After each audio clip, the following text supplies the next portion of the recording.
Ahí se ve la pantalla. Sí,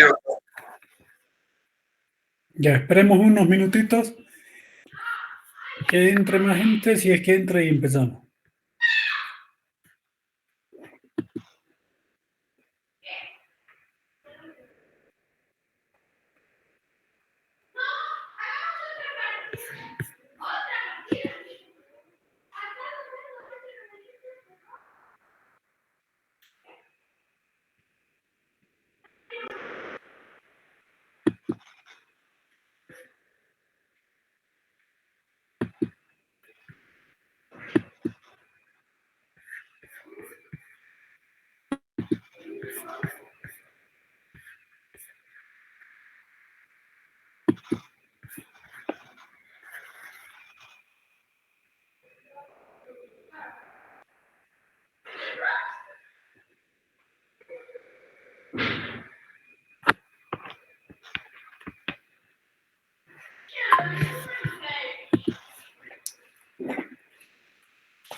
Bien, empezaremos. Se ve y se escucha todo, ¿no? Está cambiando mi diapositiva y me están escuchando.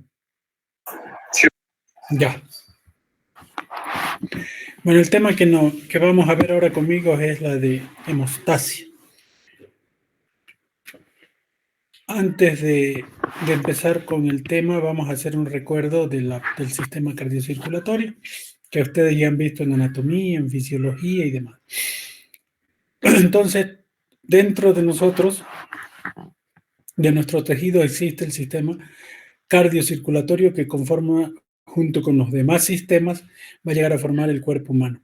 ¿En qué consiste este sistema cardiocirculatorio? En una bomba, que es el corazón, y una red de vasos sanguíneos que están encargados de llevar la sangre, de transportar la sangre desde el corazón hacia los tejidos, y esto se hace a través de las arterias, ¿no es cierto? De la arteria aorta que sale del ventrículo izquierdo, y de esta aorta van saliendo numerosas ramificaciones, las carótidas para el cuello, para el tórax, luego las arterias para el tórax, abdomen, miembros inferiores, ¿no? De las carótidas salen en el lado izquierdo, en el lado derecho la subclavia, del directo de la aorta a la subclavia para los miembros. Entonces, estas arterias llevan sangre oxigenada a toda y cada una de las células de nuestro organismo.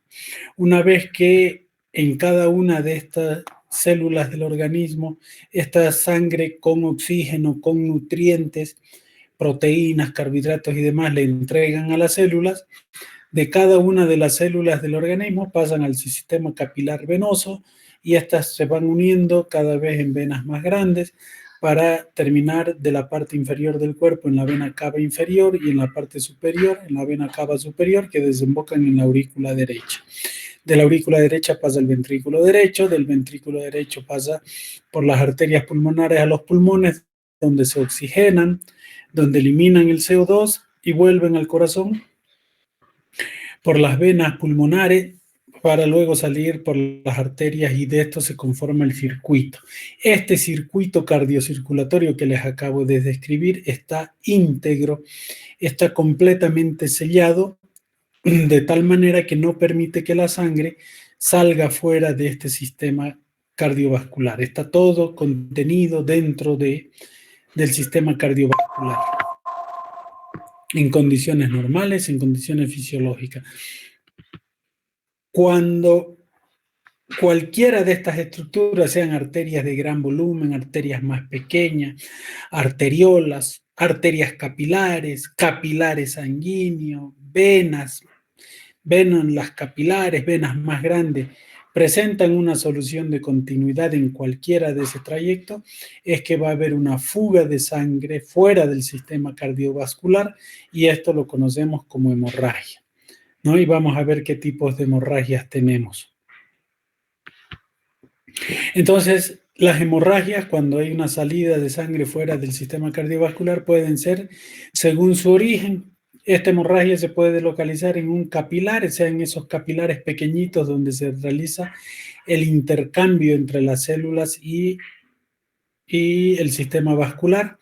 Cuando ocurre este tipo de sangrado, generalmente la sangre fluye como a manera de napa, como si fuera una capa que se está deslizando, líquido sobre el vidrio. Cuando ustedes alguna vez han visto caer algo de líquido sobre algún vidrio, sobre alguna mesa de vidrio, se distribuye uniformemente en forma pausada.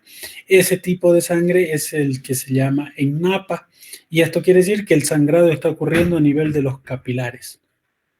Es la más frecuente, es menos grave y generalmente no se reconoce el vaso porque son capilares bien pequeñitos.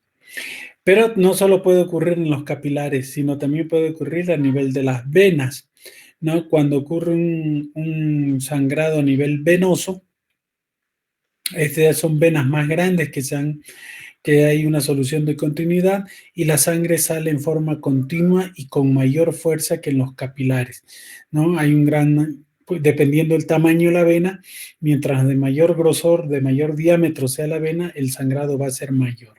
Generalmente este color de esta sangre, como es sangre sin oxigenar, es de color rojo venoso, rojo oscuro y de forma continua y en mayor cantidad que las capilares.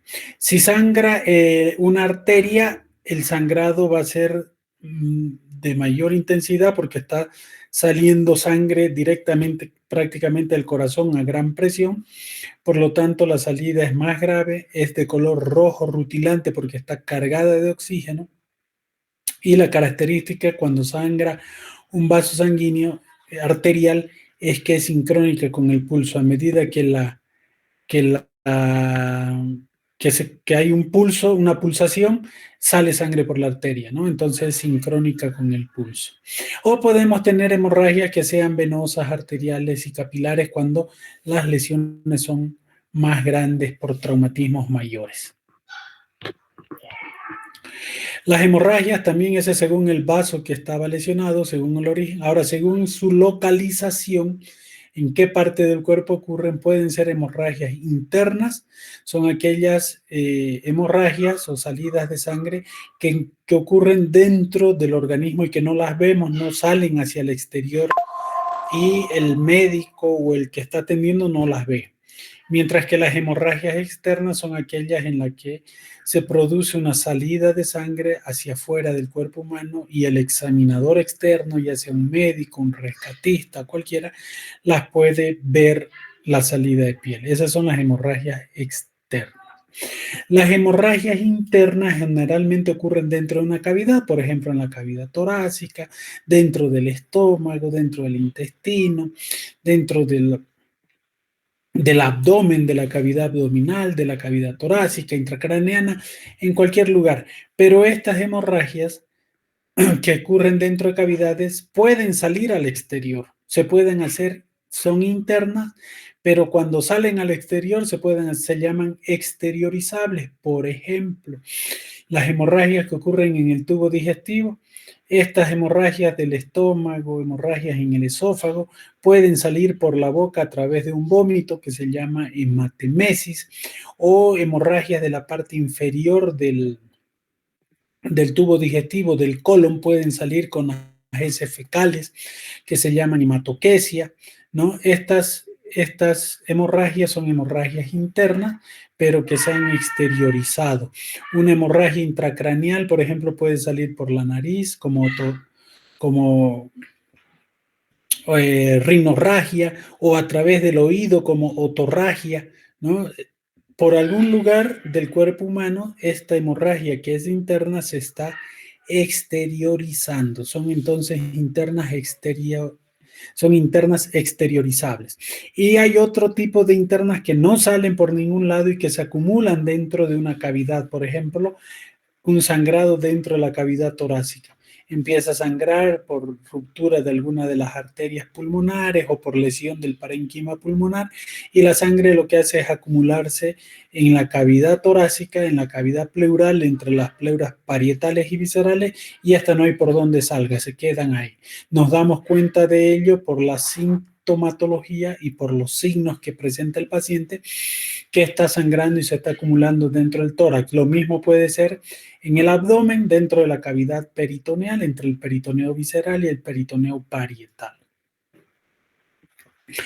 Entonces, estas no se exteriorizan, ¿no? Los hematomas, por ejemplo, esto es una hemorragia, aquí ha sangrado vasos sanguíneos que están a nivel muscular o a nivel subcutáneo, pero no han podido ser exteriorizables, pero se está manifestando clínicamente por la presencia de cambios de coloración en la piel, equimosis, hematomas, etcétera. Entonces podemos deducir que es una hemorragia externa, no exteriorizable, pero nos damos cuenta por los signos clínicos que ha habido un sangrado en esta parte del músculo. Y las hemorragias externas, entonces el sangrado se produce con una solución de continuidad en la piel y nosotros vemos cómo está saliendo ese sangrado al exterior y lo podemos medir, cuantificar, ver si es roja, si es rutilante, etcétera, ¿no? Generalmente se produce cuando hay heridas abiertas. Puede ser un sangrado inmediato, según su cronología, es decir, se lesiona el vaso y empieza a sangrar. Inmediatamente empieza a sangrar, o pueden ser en forma inmediata, puede ser que haya una lesión de algún vasito pequeño y que la presión de ese paciente estaba baja y no sangró, pasa el tiempo, el paciente termina de operarse, se va a su cama y en la cama aumenta la presión arterial y ese vaso empieza a sangrar. Entonces ha ocurrido en forma inmediata. Lo más frecuente que ocurra es que sean las inmediatas. Las inmediatas son raras, pero pueden ocurrir. Entonces generalmente ocurren en esos pacientes que fueron operados, salen a sala, están en su sala todo tranquilo y empiezan a sangrar. Generalmente son las de tipo capilar, donde no se hizo una buena hemostasia, y empiezan a sangrar y uno se da cuenta porque han bajado sus signos vitales, se han alterado y tienen que entrar de nuevo a quirófano. Según su etiología, puede ser porque ese vaso sanguíneo fue lesionado por un traumatismo, por un corte, por el bisturí o por un accidente, etcétera. O puede ser que esos vasos sanguíneos tienen paredes tan débiles que se rompen espontáneamente y empiezan a sangrar. También esto es muy raro y se llama diabrosis. Hay enfermedades que cursan con diabrosis, que es fragilidad capilar, se rompen solitos los vasos capilares generalmente, porque las de gran tamaño no ocurren y los pacientes empiezan a tener sangrado en las encías, sangrados en la piel, aparecen con equimosis sin haber lesionado el vaso. El más raro, lo más frecuente es que sean por lesiones de los vasos sanguíneos. Según la cantidad de sangre que pierda el paciente, el grado 1 o leve es cuando pierde 10 a 15%. Normalmente una persona tiene aproximadamente 7 ml por kilogramo de peso de cantidad de sangre en todo el cuerpo. Entonces, si ustedes pesan aproximadamente 70 kilos y multiplican por 7, tenemos 4.900 más o menos, que son la cantidad de volemia que está circulando en una persona adulta dentro del sistema circulatorio, por todo el sistema circulatorio, aproximadamente 5 litros, ¿no? Aproximadamente 5 litros. Si de esos 5 litros, para una persona de 70, ha perdido entre 10 y el 15%, es decir, entre 500 y 750 más o menos, decimos que AT en grado 1. Si la pérdida está entre el 15 y el 30%, es decir, más o menos ha perdido entre 750 y 1500 ml de esos 5000, vamos a decir que está en un grado 2. Si es entre el 30 y 40, entre 1500 y 2000 ml, estamos en un grado 3. Y cuando estamos en mayor a 40%, o sea, más de 2 litros ha perdido ese paciente, está en un grado 4. Esta es la clasificación de la ATLS. También le pueden decir leve, grave, muy grave y mortal, pero lo que más se utiliza es grado 1, grado 2, grado 3 y grado 4. Entonces, esta es la cantidad de sangre que pierde las personas en cada sangrado. Y lo que podemos hacer es cuantificar. Cada una de estas tiene una sintomatología y signología diferente, ¿no? Aquí en las de grado 1 prácticamente el paciente es como si hubieran donado una unidad de sangre, no tiene ninguna manifestación clínica, entonces no hay mayor problema, sus signos vitales, su pulso, su presión, todos están normales. Aquí ya empiezan a alterarse. Esto todavía no les corresponde a ustedes como parte de técnica quirúrgica, no les voy a preguntar cuánto está el pulso en una de grado 2, cuánto está la presión arterial, porque no es objetivo que ustedes por ahora aprendan el shock hipovolémico, eso lo van a ver en cirugía en cuarto año. Aquí sepan que hay 4 grados de shock hipovolémico. También se conoce como shock hipovolémico cuando las personas pierden esta cantidad de sangre. Entonces, eso es así rápido una hemorragia. Entonces, nuestro tema de hoy, lo que tenemos que hablar es de hemostasia. Eso es nuestro tema principal. ¿Y qué es la hemostasia? Son un conjunto de mecanismos mediante los cuales lo que tenemos que hacer es detener esa pérdida de sangre que está llevando al paciente a alteraciones que puede ir desde un grado leve o grado 1 hasta el grado 4 con muerte, ¿no? Cuando el paciente pierde más de 2 litros, menos la mitad de su volemia casi, ha perdido una persona de 70 kilos. Entonces, hemo significa sangre, éstasis significa detención, por eso se llama hemostasia, es detención de la pérdida de sangre por diferentes mecanismos. Cuando hablamos de hemostasia, entonces hay 2 tipos grandes de hemostasia, lo podemos dividir en 2 tipos grandes de hemostasia. Una hemostasia intrínseca que ocurre dentro del cuerpo, que es fisiológica, que el cuerpo humano intenta defenderse siempre de todas las agresiones para mantenernos en homeostasis, no hemostasis, y esta la vamos a llamar una hemostasia fisiológica o normal. Vamos a ver qué ocurre, y cuando esto no es suficiente, tiene que intervenir el personal de salud, el médico, el rescatista, el que sea, para contribuir a detener esa pérdida de sangre porque ya no es suficiente sus mecanismos intrínsecos y la vamos a llamar con mecanismo extrínseca, o también en algunos lados se conoce como hemostasia quirúrgica, en la cual vamos a usar diferentes procedimientos que pueden ser procedimientos mecánicos, químicos, físicos, etcétera, para detener el sangrado en esos vasos sanguíneos lesionados. Vamos a hablar un poco de la hemostasia fisiológica. ¿Qué es lo que ocurre? Lo primero que hay es el daño inicial. Este es el vaso sanguíneo, aquí está el endotelio capilar, las otras capas del vaso sanguíneo. Aquí adentro están los glóbulos rojos, hay glóbulos blancos, hay algunas plaquetas circulando en condiciones normales. Entonces, lo primero que ocurre es una lesión, una solución de continuidad en el vaso sanguíneo, el cual se rompe. Al romperse este vaso sanguíneo, Lo primero que hace el cuerpo humano a través del sistema nervioso simpático es producir una vasoconstricción en el sitio donde está lesionado, en los vasos lesionados. De esta manera se cierra el vaso sanguíneo y tiende a parar el sangrado cuando son hemorragias capilares pequeñitas, de capilares pequeñitos, a veces con la vasoconstricción de ese vaso es suficiente para que se detenga el sangrado, ¿no? Después de la vasoconstricción, lo que ocurre es que las plaquetas que están circulando por ahí se van agregando, se van uniendo al sitio lesionado, al sitio abierto, van llegando las plaquetas, cuando la sangre se pone en contacto con tejido que no es el endotelio, este es el endotelio, en este caso se está poniendo en contacto con tejido que está fuera del endotelio, fuera del vaso sanguíneo, se activan las plaquetas, ¿no? Y las plaquetas empiezan a irse al sitio de lesión y esto se llama la agregación plaquetaria. Ese es el segundo paso. Se agregan las plaquetas y se forma un tapón plaquetario. Entonces, el primer paso para una hemostasia fisiológica es la vasoconstricción. Aquí está cerrado el vaso sanguíneo, acá está dilatado, y el segundo es la formación del tapón plaquetario que va a ocluir esa lesión del vaso sanguíneo.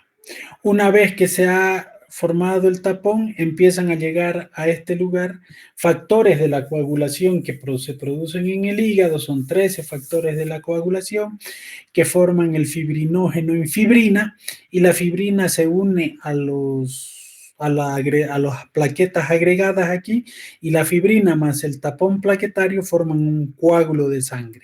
Y el coágulo de sangre ocluye la lesión del vaso sanguíneo y todo vuelve a la normalidad. Otra vez el vaso se vuelve a distender, ya no está cerrado, ya no está vasocontraído y la sangre circula por dentro y la herida está sellada por un coágulo de sangre. Este coágulo de sangre dura hasta que se regenera el endotelio y por ahí no pasó nada.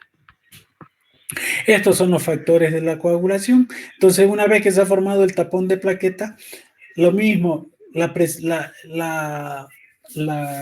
presencia, el contacto de la sangre con tejidos que no son el endotelio, en el tejido que está alrededor de ese vaso lesionado, puede ser el tejido celular subcutáneo, muscular, hepático, cualquier tejido que está alrededor de ese vasito sanguíneo, al ponerse en contacto con sangre, libera este factor tisular y el factor tisular activa la cascada de la coagulación por la vía extrínseca. La vía intrínseca es cuando la sangre se pone en contacto con colágeno. Normalmente estaría con el endotelio, pero cuando se lesiona se pone en contacto con el colágeno de las otras capas del vaso sanguíneo y se activa la vía intrínseca. Tanto la vía intrínseca de la coagulación como la vía extrínseca de la coagulación, si ustedes siguen, no les voy a preguntar tampoco los pasos de la vía, además esto lo han debido ver en fisiología, pero el paso final es transformar tanto la intrínseca como la extrínseca, la protrombina en trombina. La trombina actúa sobre el fibrinógeno transformándolo en fibrina. Y estos hilos de fibrina son los que se unen al tapón plaquetario y forman el coágulo. Ahí lo tienen. Aquí están las plaquetas, estos de aquí son los hilos de fibrina y se ha formado el coágulo, están las células endoteliales y aquí está la lesión. Bien, eso es fisiología, eso ocurre normal. Cuando son vasos de pequeño calibre, como los capilares, o venas de pequeño calibre, o arterias pequeñitas también, a veces es suficiente este sistema de coagulación, de hemostasia intrínseco o fisiológica. Pero en cirugías, cuando se hacen incisiones en la pared abdominal o accidentes en casa, en cualquier lugar, con cortes en la piel, se va a producir heridas o lesiones de vasos de mayor diámetro, donde la coagulación no es suficiente, donde la vasoconstricción, donde la agregación del tapón plaquetario, donde la formación del coágulo no es suficiente para sellar ese defecto en el vaso y el sangrado continúa. Ahí tenemos que intervenir nosotros con la hemostasia extrínseca o con la hemostasia quirúrgica. Y para ello, en cirugía, durante una cirugía tiene el objetivo de hacer hemostasia, tiene 3 objetivos: evitar que el paciente durante la cirugía pierda sangre, mantener el campo quirúrgico lo más limpio posible. Si estuviera todo el tiempo sangrando, no vamos a ver las diferentes estructuras anatómicas, pues va a estar todo lleno de sangre y no vamos a ver las otras estructuras anatómicas que debemos preservar cuando estamos haciendo una cirugía. Y finalmente, tampoco queremos que sangre para que no se formen hematomas en esas heridas o en esos órganos en los cuales están sangrando, o sea, no se acumule gran cantidad de sangre en forma de hematoma. Esos son los objetivos de hacer hemostasia cuando estamos en una cirugía. La hemostasia la vamos a clasificar de acuerdo a su finalidad, en preventiva y curativa. ¿Cuándo vamos a decir que es preventiva? Preventiva es cuando estamos en plena cirugía, identificamos el vaso sanguíneo. Antes de cortarlo, de seccionarlo el vaso sanguíneo, hacemos hemostasia.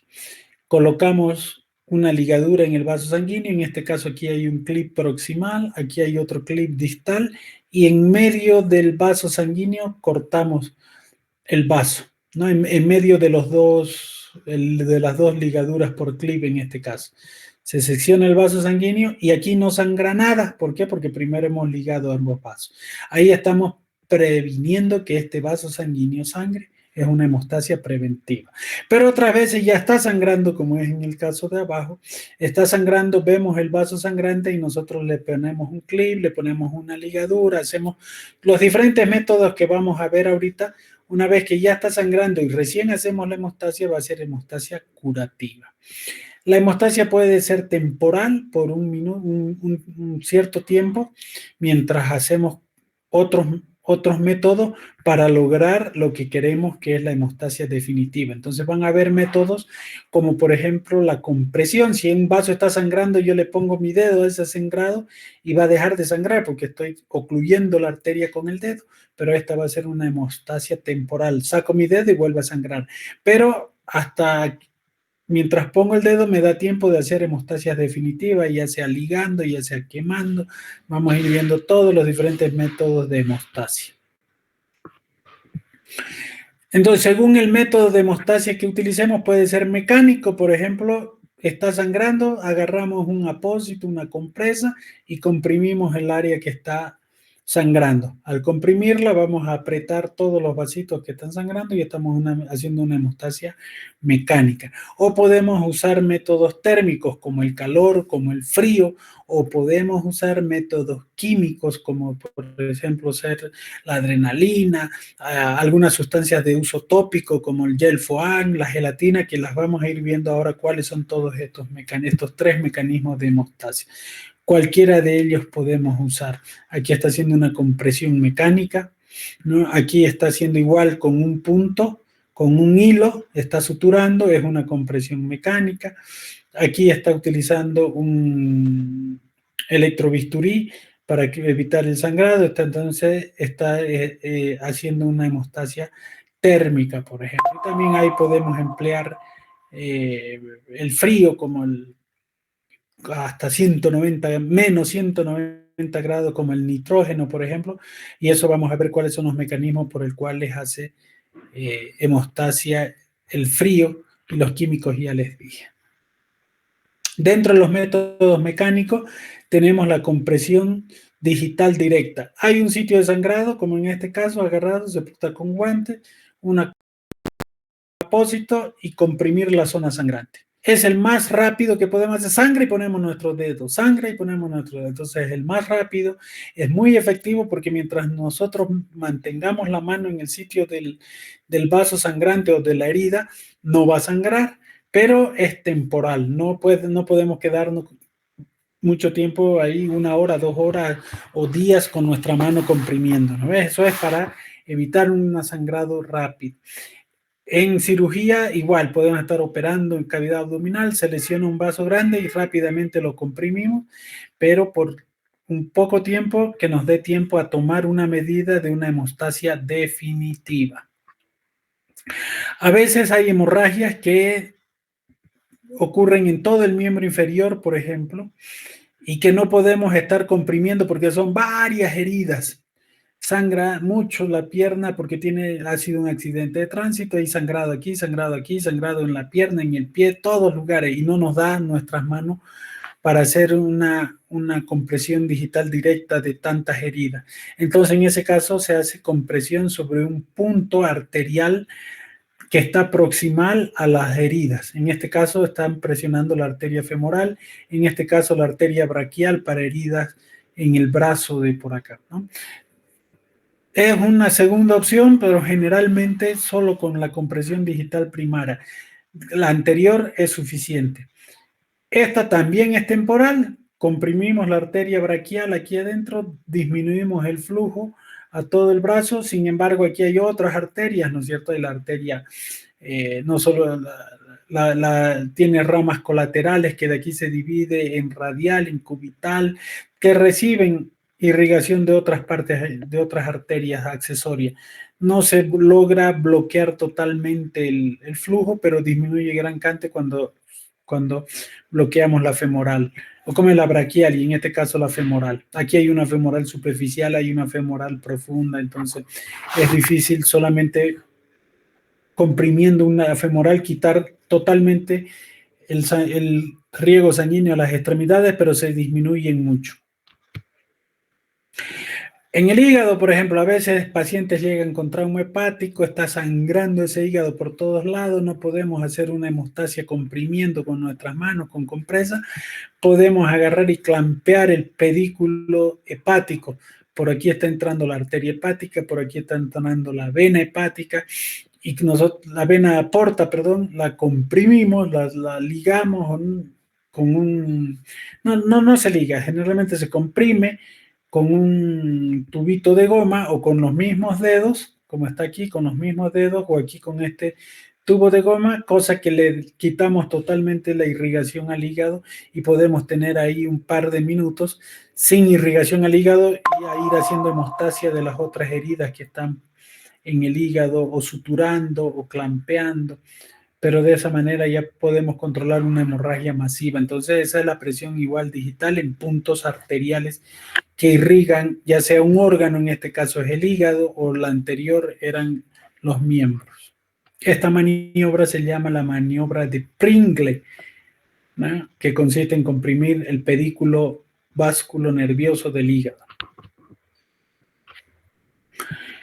Otra forma de hacer una hemostasia mecánica es usando tapones, ¿no?, de compresas o de gasa. Esto se usa mucho en hemorragias nasales, por ejemplo, cuando hay sangrado en la nariz y en la parte interna de las fosas nasales, y esta no está pudiendo detenerse por la simple coagulación, agarramos gasa con vaselina y introducimos por la fosa nasal y hacemos un taponamiento. En este caso es una solución de continuidad grande donde también han hecho un taponamiento para que no siga sangrando.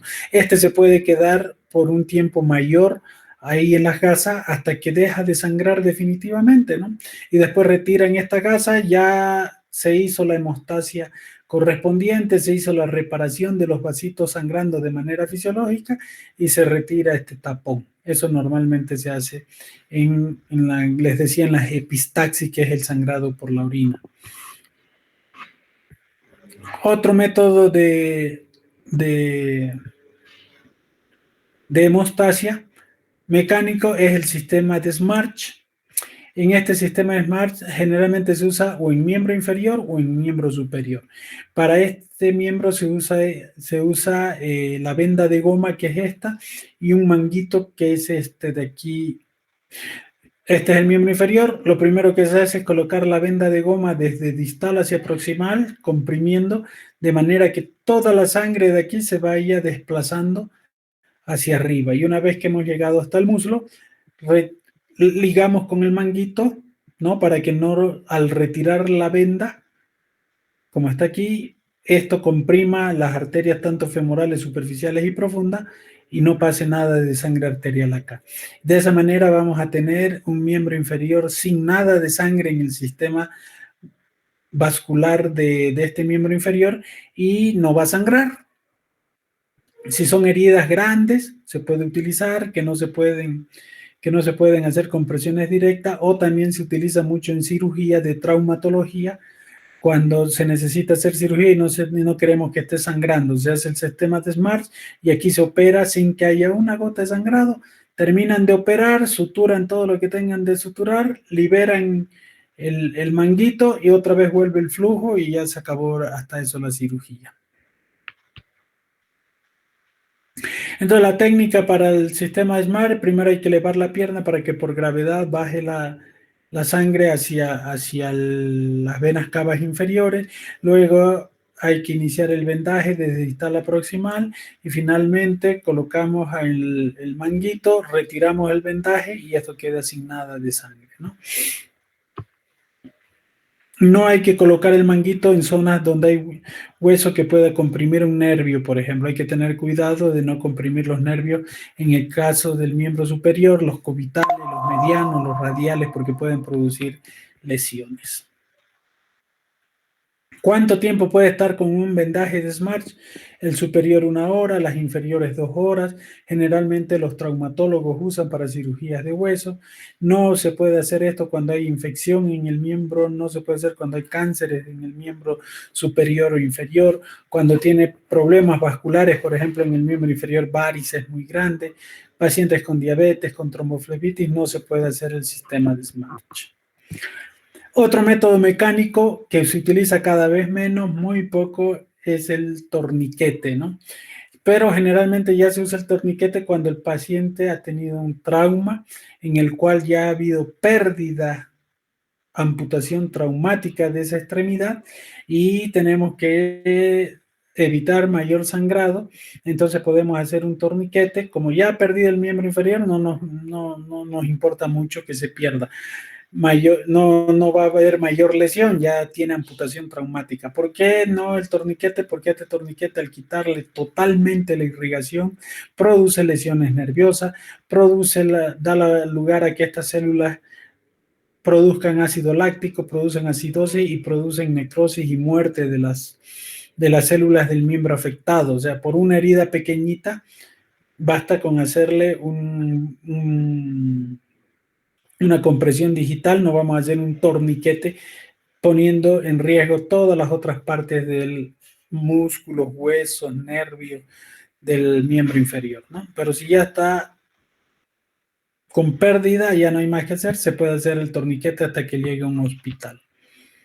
Entonces, cuando hacemos un torniquete, cuando hay amputación traumática, y algunas otras indicaciones sería que no podemos detener la hemorragia con compresión digital, con compresión de un vaso sanguíneo, no tenemos un sistema de SMART, entonces sí podríamos hacer el torniquete. También cuando hay algún material extraño enclavado en el miembro superior, puede ser que sea un palo, un arma blanca que está atravesando y lesionando totalmente el miembro superior o inferior. Y también a veces se utilizan los torniquetes por poco tiempo cuando se hacen exéresis de uñas encarnadas, ¿no? Aquí está, pero esto dura 3 minutos, 2 minutos, no va a producir ninguna lesión. Entonces tiene que ser, cuando decidimos hacer torniquetes, por ejemplo, para extraer uña de poco tiempo de duración, cosa que no se produzca lesión de los tejidos que están distal al torniquete. Esos son métodos mecánicos que podemos usar en algún trauma, en algún accidente, en cirugía también lo podemos usar, también usamos la compresión digital, también usamos las compresas para comprimir cuando hay algún sangrado que no estamos pudiendo detenerlo. Pero generalmente en cirugía para hacer hemostasia utilizamos pinzas, como ven aquí, ¿no? Cuando hay un sangrado, se ve la arteria que está sangrando, le colocamos su pinza y ya podemos, para ello usamos pinzas hemostáticas como la pinza Kelly, la pinza Halsted, la pinza de Pean. Y una vez que hemos colocado la pinza, no la podemos dejar la pinza ahí. Entonces luego vamos a hacer un método definitivo, que es a través de una ligadura generalmente, como vamos a ver más allá. Esto igual se hace para vasos sanguíneos que no son de importancia. Yo no pudiera ligarla a la vena cava inferior, por ejemplo. No puedo ponerle una pinza en la aorta, no puedo ponerle una pinza en la vena cava, en las carótidas, en la subclavia, en estas arterias grandes que llevan bastante irrigación, las arterias o las venas, no puedo cliparlas ni ligarlas, ¿no? En este caso tendríamos que hacer algunas suturas en su solución de continuidad de manera que permita que sigan llevando sangre arterial. Pero en arterias más pequeñas que no comprometen la vitalidad del órgano afectado, se puede clipar, poner un clip, una pinza y luego se puede ligarlas de manera definitiva. Y para ello tenemos pinzas, ya les dije, Kelly, Halston y Pean.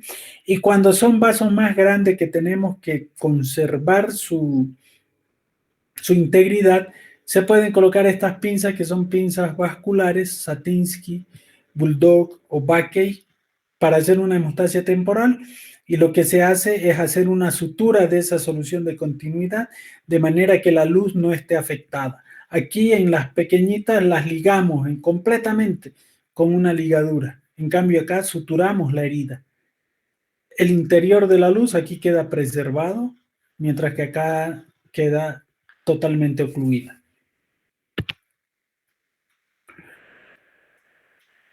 Si están en la calle o en algún accidente y no pueden quedarse todo el tiempo comprimiendo la zona de sangrante, hacen su vendaje compresivo después de comprimir y nos puede ayudar a ir a ver a otros pacientes o a transportarlo a este paciente a un hospital y que no estar todo el tiempo con nuestra mano sobre la herida. Aquí está el taponamiento que les decía, el taponamiento nasal, es lo mismo de hace rato, solamente mostrarle imágenes. Este taponamiento lo podemos usar en cirugía, a veces el hígado ha estallado, está todo lesionado por algún trauma, ya sea abierto, arma de fuego, ya sea por arma blanca. Entonces no podemos lograr una hemostasia total porque son miles y miles de vasos sanguíneos y está muy sangrante el paciente y está mal estado, está inestable, entramos a cirugía, lo taponeamos de compresa y ya estamos haciendo el método de taponamiento por compresión. Generalmente esto dura 48 a 72 horas, después se tiene que entrar, retirar las compresas y obviamente en 48 a 72 horas los vasos sanguíneos tendrían que haber hecho ya todo el mecanismo de coagulación y de reparación para que disminuya el sangrado. Si sigue el sangrado, se vuelve a taponear o hay que ya ver otras medidas para reparar esos vasos grandes que están sangrando. Las ligaduras, aquí tienen un vaso sanguíneo, aquí tienen el hilo y está ligado completamente el vaso sanguíneo. La luz de este está totalmente ocluida, eso es una ligadura. Esto se hace en vasos que no comprometen la vitalidad de algún órgano o de algún tejido. Cuando el vaso es más grande, cuando la vitalidad del miembro inferior, digamos la femoral, están lesionadas, lo que tengo que hacer es colocar pinzas vasculares que no dañen el vaso y suturarle solamente la parte lesionada, que se mantenga la luz interna. Entonces, ligadura simple tenemos. A veces son capilares, hartos capilares que no los podemos identificar porque ahí está la grasita, porque está el músculo y hacemos una ligadura en masa. Todo ese lugar donde está sangrando le pasamos un punto y ligamos, es la ligadura en masa. Aquí se ha tomado músculo subcutáneo. Aquí solo está el vaso, ligadura simple solo el vaso, con tejido adyacente al vaso, ligadura en masa. Podemos usar puntos de sutura, está sangrando y usamos puntos de sutura en X, punto en jareta, punto de sutura en U, punto simple. La cuestión es que al dar un punto nosotros incluyamos los vasitos sanguíneos que están sangrando y que no los hemos podido identificar. Hay capilares chiquititos que no se pueden identificar para hacer una ligadura simple. Se me agarra la aguja, sutura y se hace un punto que abarque toda esa zona que sangra y por ahí va a quedar incluidos los vasos sangrantes, ¿no? Pueden ser en simple, en U, en X, en jareta, transfixiante, que entren en un lugar y salgan en el otro lugar. Esto se usa en cirugía laparoscópica. Los que han visto ya cirugía laparoscópica han visto, a veces están operando vesícula, identifican la arteria cística, colocan clip en la arteria para que esta quede clipada y no sangre y se corta al medio, ¿no? O si ya está sangrando, se coloca rápidamente el clip y deja de sangrar. Es el uso de clip, que en la cirugía laparoscópica suplantaría a la ligadura con nudos. Eso es todo lo que hemos visto ahorita, son métodos mecánicos de coagulación. Ahora vamos a ver cuáles son los térmicos. Esto también lo han debido ver en cirugía. Tenemos el calor y el frío. El calor generalmente utilizamos corriente. Corriente monopolar, que es este mecanismo que han debido ver, un electrodo activo, una placa que es el pasivo y el cuerpo que funciona como circuito de un generador de corriente eléctrica, que es el generador o la consola, genera la corriente y se transmite a través del electrodo activo.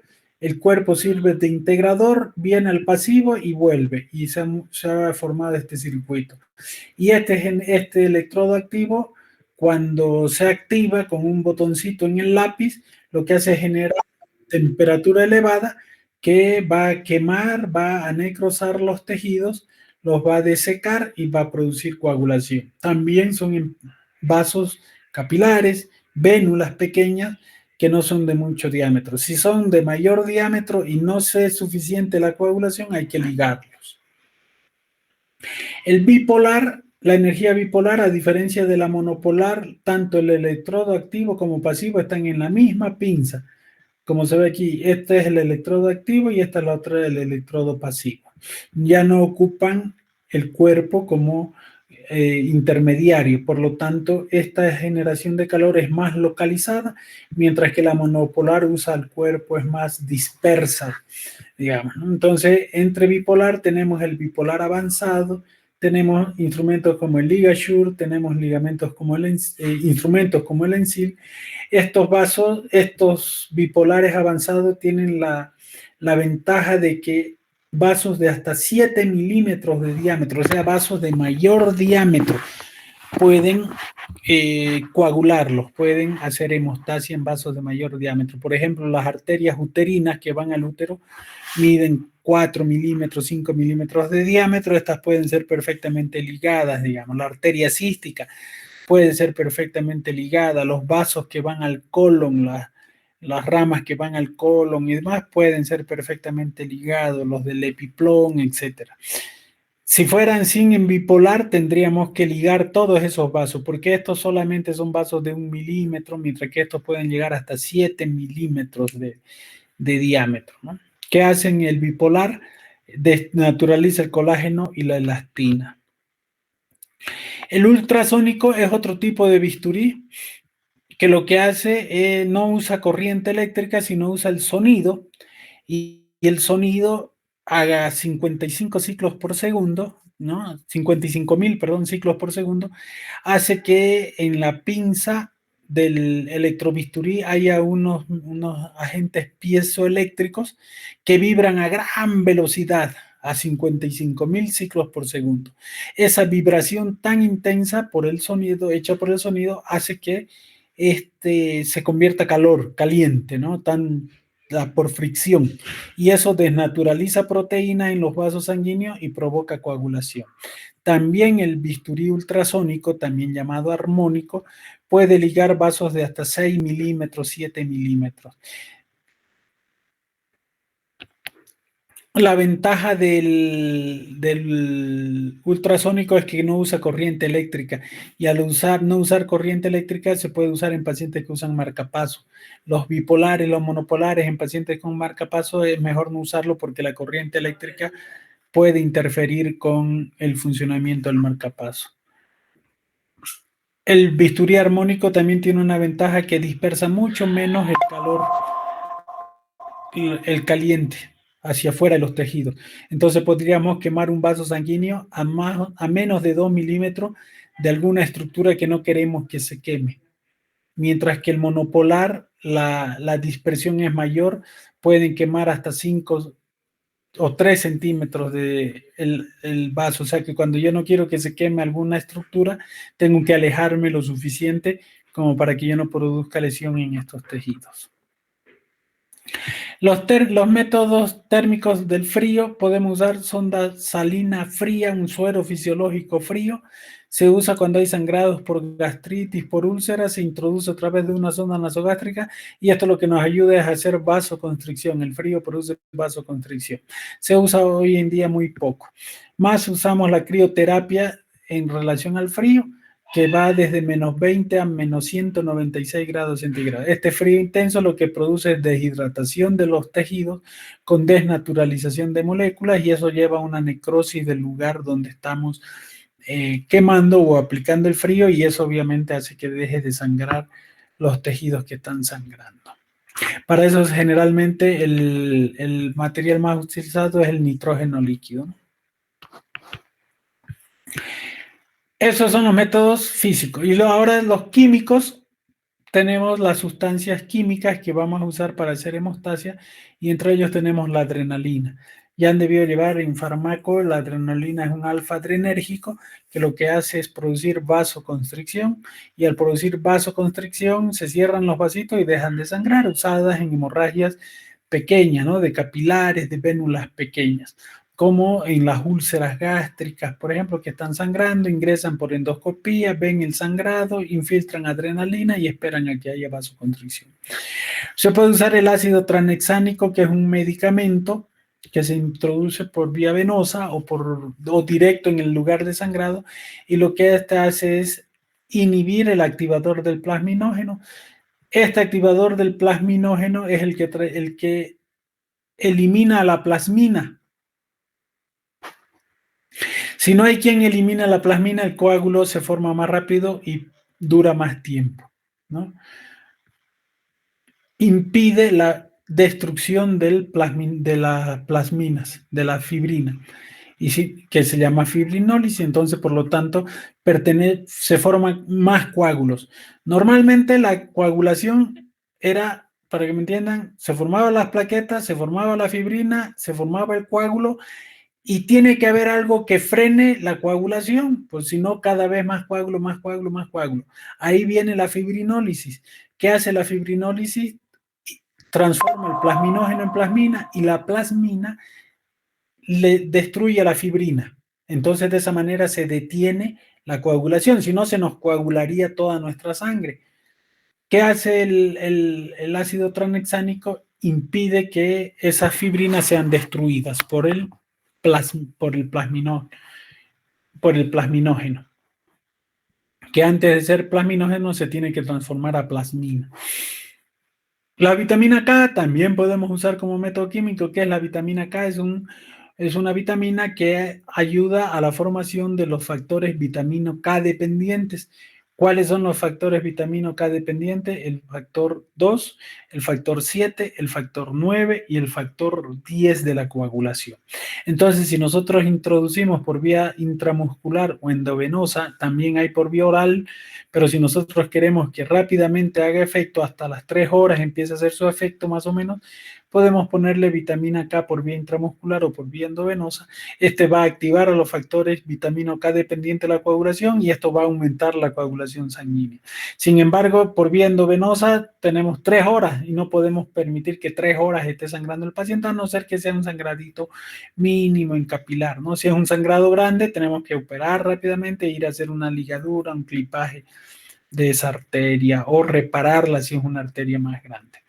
También en hemorragias capilares se pueden usar estas espumas o gelatinas como el gel foam o la gelita, que son métodos químicos de uso tópico. Estos son de uso endovenoso y tópico quiere decir en el lugar donde está sangrando. Aquí tenemos un gel foam, que generalmente son gelatinas de la piel de un animal, en este caso del cerdo, que sacan y las convierten como especies de apósito, que cuando se entran en contacto con sangre, aumentan su volumen, aumentan su tamaño 45 veces más de lo normal y comprimen el sitio sangrante. Entonces es como si estuviéramos poniendo nuestro dedo ahí para comprimirlo.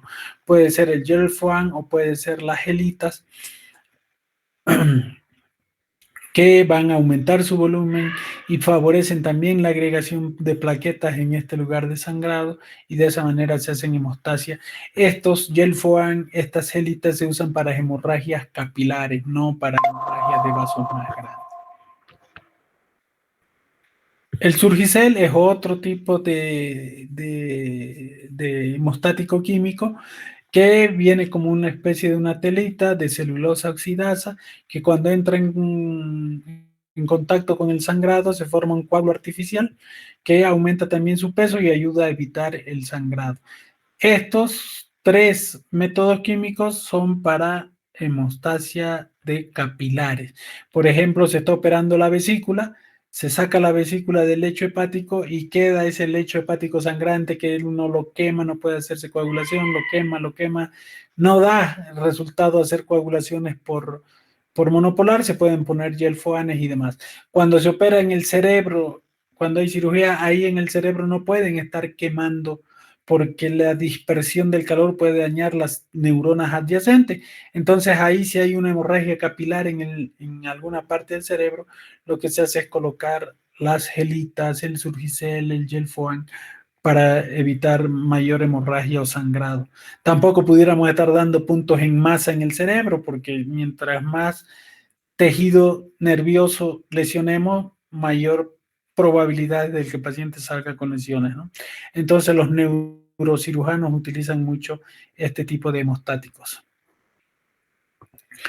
Otro hemostático químico es la trombina. Habíamos dicho que la protrombina se transforma en trombina y la trombina es la encargada de activar el plasma, al fibrinógeno en fibrina. Entonces lo que hacemos aquí, lo han sintetizado, han formado la trombina, ¿no? Que es una proteína del bovino, viene en líquido, en polvo, a veces viene junto con la gelatina, viene junto el Gelfoan con trombina, o sea, se potencian ambos, y lo que hace esto es, cuando ya tenemos trombina sintética, ayudar en el proceso de coagulación. Entonces, por ejemplo, si los combinamos el Gelfoan con trombina, va a aumentar de tamaño, va a comprimir y además la trombina va a favorecer la transformación del fibrinógeno en fibrina y la fibrina sobre las plaquetas va a favorecer la coagulación. Entonces tenemos dos mecanismos de acción con estos agentes que vienen de trombina que se conocen con diferentes nombres como el Flosil, como el Frastac. Y eso es todo lo de hemostasia. ¿Alguna pregunta?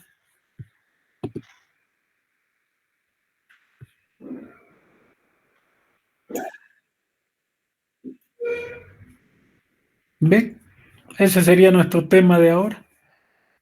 Podemos irnos en paz hasta el miércoles y no sé con quién les toca avanzar el otro tema.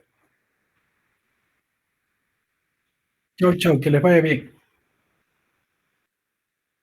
Hasta luego, doctor.